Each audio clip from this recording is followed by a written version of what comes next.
¿Alguna vez te has preguntado cuántas personas hicieron posible que el ser humano llegara a la Luna? Dicen que fueron los astronautas, dicen que fueron los ingenieros, dicen que fue la NASA, pero casi nadie dice que fui yo. Sí, yo. Una mujer negra, nacida en el sur segregado de Estados Unidos, con una mente tan afilada como una navaja, que calculó las rutas, las órbitas, las trayectorias, y que fue apartada cuando comenzaron los aplausos. Mi nombre es Katherine Johnson, y esta es la historia que casi borraron de los libros, la historia que intentaron esconder, minimizar, empujar debajo de la mesa mientras los hombres, con trajes y cabello engominado, recibían medallas, premios y portadas. Pero hoy la contaré yo misma, porque estuve allí, lo vi todo, y lo que hice salvó vidas, cambió el mundo. Pero tú, probablemente, nunca escuchaste mi nombre, ¿verdad? ¿Sabes lo que eso provoca en mí? Duele. Duele mucho. No solo por mí, sino por todas las mujeres, por todas las personas negras, por todos los genios silenciosos que fueron ignorados, olvidados, enterrados en silencio mientras los reflectores iluminaban otros rostros, otras voces, otros colores. No estoy aquí hoy para presumir. Estoy aquí para confesar. Vine a abrir el corazón. Vine a contar lo que nunca quisieron que supieras, porque la verdad necesita ser dicha. Y si te quedas conmigo hasta el final, te prometo algo. Nunca volverás a mirar la historia de la carrera espacial de la misma manera. Ah, y si puedes, si esta historia te toca de alguna manera, suscríbete al canal. Porque hay muchas otras voces como la mía, atrapadas en el silencio, esperando ser escuchadas. Y juntos podemos devolverles el nombre a los olvidados. Nací el 26 de agosto de 1918 en un pequeño pueblo llamado White Sulphur Springs, en Virginia Occidental. Un lugar hermoso, de paisajes verdes y aire puro, pero envenenado por algo invisible: el racismo. Desde muy pequeña entendí que el color de mi piel era para muchos una condena, un límite, una cerca invisible que me decía: tú no puedes ir más allá de esto. Pero lo que nadie sabía es que yo nunca acepté ese tipo de cerca. Ni en aquel entonces, ni nunca. Mi padre era leñador. Trabajaba duro, bajo el sol. Un hombre silencioso, de manos endurecidas por el trabajo y ojos que cargaban siglos de lucha. Mi madre era maestra, y fue con ella que aprendí a leer antes de poner un pie en la escuela. Me daba libros más grandes que yo y me decía con ternura: hija, tú puedes llegar donde quieras, siempre y cuando nunca dejes de aprender. Y no paré. A los 4 años ya resolvía problemas de matemáticas mentalmente. A los 6 hacía cuentas más rápido que muchos adultos, pero nadie aplaudía, nadie me destacaba, porque yo era negra, porque era niña, y porque en aquellos tiempos los genios venían de otro lugar, de otro color. Pero aún así, mi familia creía en mí. Mi padre hizo lo impensable. Nos mudamos a otra ciudad donde pudiera estudiar más allá de la escuela primaria, algo que no se ofrecía a los negros en nuestra comunidad. Tenía apenas 10 años cuando ingresé a la secundaria. 10 años. 10. En el aula, los chicos blancos me miraban como si fuera un error del sistema. Los profesores me ponían a prueba, me desafiaban, y yo respondía con la única arma que tenía: mi mente. Porque las matemáticas no tienen color, los números no mienten, y yo hablaba su lenguaje como si fuera poesía. Entré en la universidad con solo 15 años. Sí, 15. Y allí, entre ecuaciones y miradas desconfiadas, encontré lo que me hacía vibrar: el análisis espacial, la precisión de los cálculos, la belleza invisible detrás del movimiento de los planetas, de las órbitas, de los cohetes. Pero incluso entre intelectuales, yo seguía siendo la chica negra que sabe matemáticas. Veía cómo a mis compañeros hombres los invitaban a pasantías, a reuniones, a oportunidades, y a mí me mandaban a escribir a máquina, a revisar, a observar, y aún así, observando, aprendía. Cada número, cada código, cada detalle. Mientras muchos hablaban fuerte y se equivocaban, yo escuchaba en silencio. Y acertaba, pero nadie estaba listo para ver eso. Nadie quería admitirlo. porque admitir que una mujer negra pudiera ser más brillante que ellos era demasiado para los egos inflados y los trajes almidonados de la época. ¿Te puedes imaginar lo que es tener el conocimiento y no tener el espacio? ¿Tener la respuesta correcta, pero nunca el micrófono? ¿Sabes lo que es entrar en una sala llena de hombres blancos, todos mayores, todos con cargos superiores, y saber que tú eres la persona más preparada allí, pero que vas a ser ignorada solo por ser quien eres? Esa era mi rutina, y aún así no me rendí, porque yo sabía que tarde o temprano alguien iba a necesitar de mí, y cuando lo hicieran, yo estaría lista.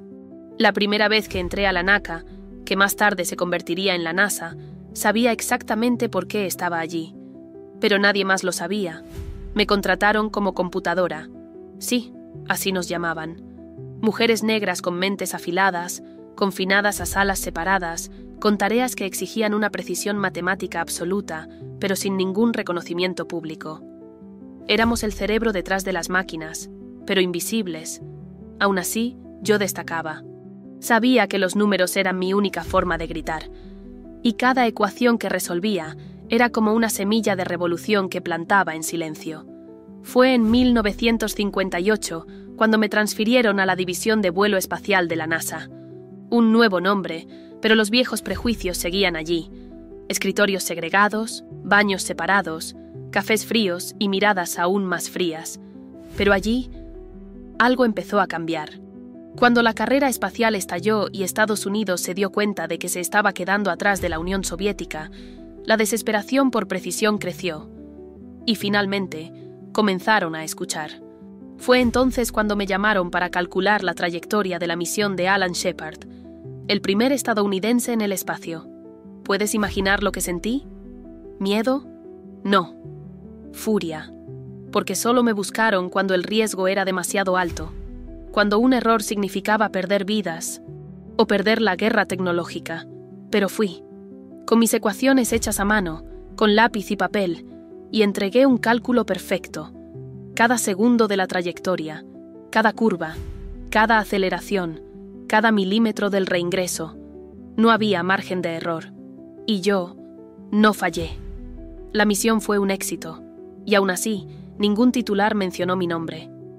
Fue cuando John Glenn se preparaba para ser el primer estadounidense en orbitar la Tierra que mi nombre comenzó a circular, de manera tímida, casi susurrada. John Glenn, el héroe americano, solo aceptó volar si yo volvía a calcular todas las trayectorias, incluso con las computadoras electrónicas listas para hacerlo. ¿Sabes lo que dijo? Pídanle a la chica que revise los números. Si ella dice que están bien, entonces yo vuelo. La chica. Yo sabía quién era. Sabía lo que eso significaba. No era solo una verificación, era una prueba, una confesión. Ese hombre confiaba más en mi mente que en toda la tecnología disponible. Y, otra vez acerté. John Glenn regresó sano y salvo a casa, y la NASA fue aclamada. ¿Y yo?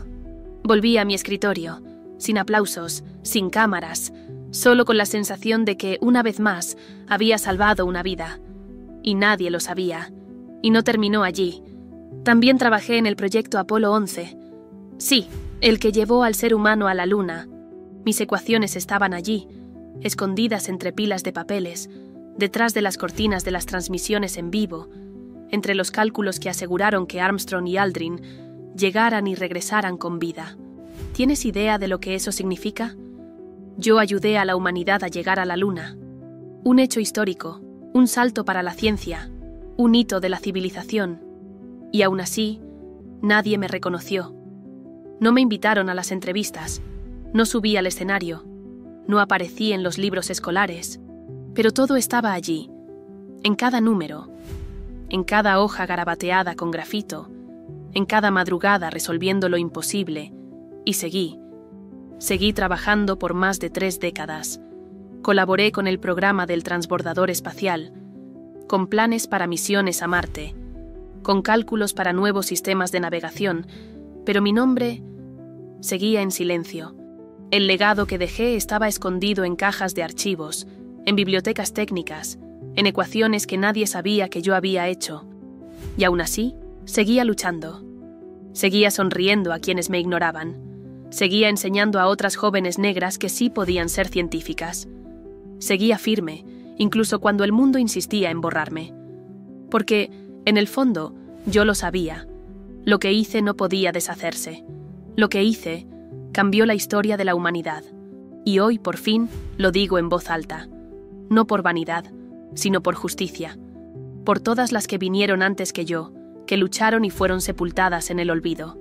Y por todas las que aún están por venir. ¿Quieres saber qué es más difícil que calcular la trayectoria de una cápsula rumbo a la Luna? Es calcular tu propia ausencia en el mundo que ayudaste a construir. Porque, durante décadas, mi nombre simplemente no existía. Vi en silencio cómo películas, libros y reportajes celebraban al genio blanco americano, como si él solo hubiese ganado la carrera espacial. Vi a hombres con trajes subir a podios, dar discursos sobre mérito, recibir medallas, condecoraciones, estatuas. ¿Y yo? Nada. Ni un agradecimiento formal, ni una línea en los libros escolares, ni una mención en las celebraciones de la NASA. Es difícil explicar cuánto duele eso. No es solo el ego, no es por fama, es por justicia, es por ser reconocida como humana, es por el derecho de existir en la memoria del mundo que ayudaste a cambiar. ¿Cuántas veces me senté en casa, viendo repeticiones de la misión Apolo 11, escuchando los nombres de Armstrong, Aldrin, Collins, y preguntándome, ¿alguien allá afuera sabrá que, sin mí, quizás nunca habrían vuelto? ¿Alguna vez alguien contará la verdad? Y tal vez lo más cruel de todo, habría pasado esto si yo hubiera nacido blanca, porque no faltaron oportunidades para silenciarme. Incluso dentro de la NASA, donde mi trabajo era esencial, tenía que caminar más de 800 metros, todos los días, para usar el baño adecuado para negros. ¿Puedes imaginar eso? En medio de cálculos que definían trayectorias en microgravedad, tenía que correr de un edificio a otro porque el color de mi piel dictaba dónde podía orinar. Y aún así, decían que todos éramos parte de una misma misión. Me reí, pero con tristeza. Nadie quería ver la verdad. Nadie quería admitir que la ciencia, en ese momento, estaba tan segregada como las calles del sur de Estados Unidos. Cuando llegaron las computadoras electrónicas, muchas de nosotras fuimos despedidas, reemplazadas por máquinas. Pero yo no. ¿Sabes por qué? Porque incluso las máquinas fallaban. Yo no. Aún así seguían llamándome computadora, nunca científica, nunca ingeniera, nunca jefa de matemáticas. Ellos sabían quién era yo, pero no podían admitirlo, porque admitirlo implicaba romper con el sistema que los beneficiaba. Era admitir que, quizás, esa chica negra era más brillante que muchos hombres blancos con cargos superiores. Me volví una amenaza invisible, un recordatorio de que el talento no tiene fronteras de raza ni de género. Y por eso, me borraron. Lo hicieron poco a poco, un nombre omitido aquí, un crédito eliminado allá, una foto quitada, un informe sin firma, un artículo con mis cálculos, pero sin mi nombre. ¿Alguna vez te has sentido invisible? ¿Alguna vez has sentido que tu contribución fue arrancada de la historia con la precisión de una cirugía? Ese fue mi caso. No me invitaron a las ceremonias, no me entrevistaron en las décadas siguientes, no me consultaron para los documentales. Cuando hablaban de los héroes de la NASA, mi nombre jamás aparecía. Mientras tanto, vi a colegas con menos preparación y menos aportes convertirse en leyendas. ¿Sientes la indignación? ¿Entiendes la rabia de saber que tu historia fue borrada frente a tus propios ojos? Y lo peor, muchos de los que se decían aliados permanecían en silencio. Yo sonreía, saludaba, seguía trabajando, pero por dentro dolía. Y en el fondo, lo que más dolía era pensar que, si moría mañana, tal vez nadie jamás sabría lo que hice. Tal vez desaparecería como tantas otras antes que yo. Pero el tiempo, el tiempo, tiene una forma curiosa de devolver la verdad al mundo. Décadas después, un grupo de mujeres negras, científicas y estudiantes, empezó a buscar mi historia. Revisaron archivos, hablaron con excolegas y comenzaron a publicar artículos, publicaciones, denuncias. Fue entonces cuando mi nombre volvió a emerger. Poco a poco, como quien despierta de un coma profundo, Hollywood hizo una película. Eligieron el título Talentos ocultos. Me sorprendió, me emocionó, pero también me dolió, porque la verdad es que tuvieron que pasar 50 años para que alguien me viera, 5 décadas de invisibilidad, pero yo seguía aquí, viva, lúcida, lista, y cuando me invitaron a la Casa Blanca para finalmente recibir una medalla presidencial de la libertad, fui, con la cabeza en alto, pero con el corazón dividido, porque esos aplausos llegaron demasiado tarde. ¿Quieres saber qué fue lo que más me marcó? No fue calcular la trayectoria del Apolo 11. No fue ver a John Glenn confiar más en mis números que en las computadoras de la NASA. No fue recibir décadas después una medalla de manos del presidente de los Estados Unidos. Fue algo mucho más simple. Fue cuando una niña, negra, delgada, con trenzas y ojos encendidos de curiosidad, se me acercó en una escuela y me preguntó: ¿Es verdad que usted ayudó a mandar al hombre a la luna? ¿Por qué nunca vi eso en el libro de la escuela? Y en ese instante, entendí. La verdadera injusticia no fue lo que hicieron conmigo, fue lo que le negaron a ella. Esa niña tenía derecho a saber que personas como ella, como nosotras, hicimos historia. Que las mujeres negras no solo limpiaban pasillos ni servían café.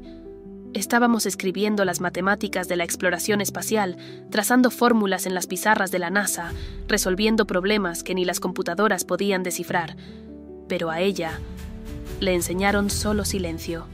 Y fue entonces cuando la rabia que guardé durante tantos años se convirtió en misión. Porque lo que hicieron conmigo no puede repetirse. Dejaron mi nombre fuera de los créditos de proyectos fundamentales. Borraron mi presencia de documentos oficiales.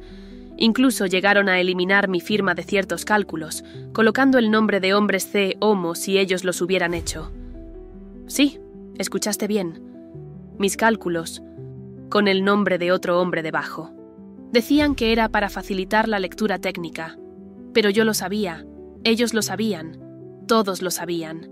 Era para mantener el mito de que los grandes logros venían de hombres blancos con trajes y corbatas, pero lo que nadie esperaba era que yo sobreviviera al olvido. Sobreviví. Y hoy, cuando miro atrás, siento orgullo, pero también heridas abiertas, porque fui testigo de un sistema que prefirió mentir antes que admitir que una mujer negra era un genio. Y aquí va la parte que quizás más te sorprenda. Muchos de los cálculos que realicé los hice de memoria, sin calculadora, sin computadora, solo yo, mi mente y mi fe. ¿Te imaginas lo que significa resolver una ecuación que determina la trayectoria de reingreso de una cápsula espacial? Solo con tu cerebro, con un margen de error cercano a cero. Y ahora dime, ¿por qué eso no está en los libros? ¿Por qué nunca vi una clase que dijera «Katherine Johnson salvó el programa espacial estadounidense»? ¿Por qué todavía hoy, en tantos lugares, soy llamada uno de los personajes de la película, como si mi vida fuera ficción?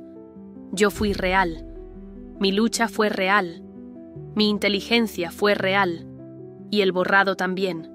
La verdad es que hubo un tiempo en el que preferían atribuir el éxito a la suerte antes que reconocer el mérito de una mujer negra.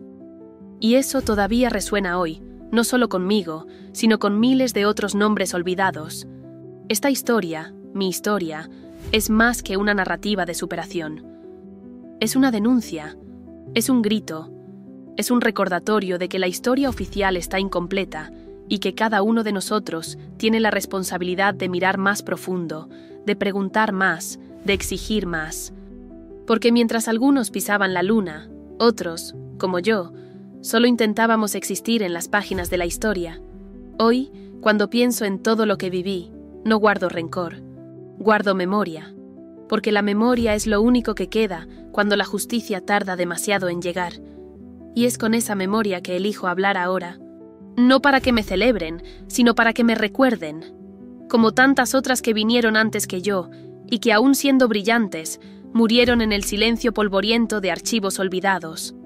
Mi historia es solo una entre muchas, y si has llegado hasta aquí, escuchando mi desahogo, mi confesión, entonces ya hay algo dentro de ti que ha cambiado.